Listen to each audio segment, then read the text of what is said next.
இன்னைக்கு ஒருவேளை கடினமான சூழ்நிலைகள் இருக்கலாம். ஏன்னா சூழ்நிலை அப்பப்போ மாறுது இல்லையா? கடலில் போனீங்கன்னா என்னைக்கு எப்படி இருக்குன்னு சொல்ல முடியாது. ஒரு நாள் ரொம்ப நல்லா இருக்கும், இன்னொரு நாள் கொஞ்சம் காற்று தாறுமாறாக அடிக்கும், அலை மோதும், கொஞ்சம் பயமுறுத்துறதா இருக்கும். இது ரொம்ப சகஜம் கடலில் பிரயாணம் பண்ணுறவங்களுக்கு. இயேசு பிரயாணம் பண்ணியிருக்காரு. சீஷர்கள்லாம் ஐயோ நாங்கள் மடிக்கிறோமே கவலை இல்லையான்றாங்க, பயந்து போய். அவர் நல்லா தலானி வச்சு தூக்கிட்டு இருக்காரு.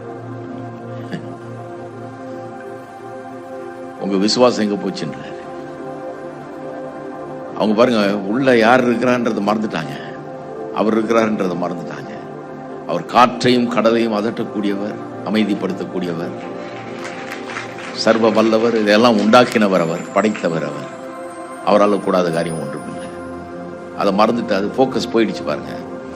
வெறும் அடிக்கிற காற்றை தான் பார்க்குறான், வெறும் அடிக்கிற அலையை தான் பார்க்குறான், அச்சுறுத்துகிற அந்த சூழ்நிலையை தான் பார்க்குறான்.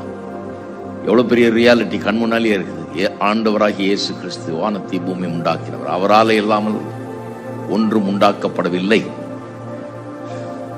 அவர் தான் சிருஷ்டி கர்த்தா, அவரே எங்க இருக்கிறார். அதை மறந்துட்டு தவிக்கிறாங்க.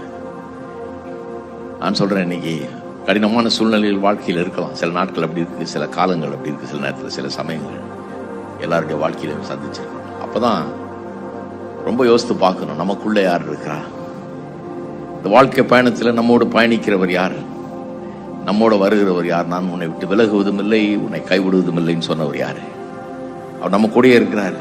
இவ்வளவு நாளா காத்தாரு, இனிமேலும் காப்பாரு. அவருக்கு கூடாத காரியம் ஒன்றும் இல்லை. சூழ்நிலை பயங்கரமா இருக்கலாம், ஆனா அதை காட்டிலும் வல்லமை உள்ளவர் அவர். அதை பார்க்கலும் மகத்துவமானவர் அவர். அதையெல்லாம் விட பெரியவர் அவர். இதை மறந்துடவே கூடாது.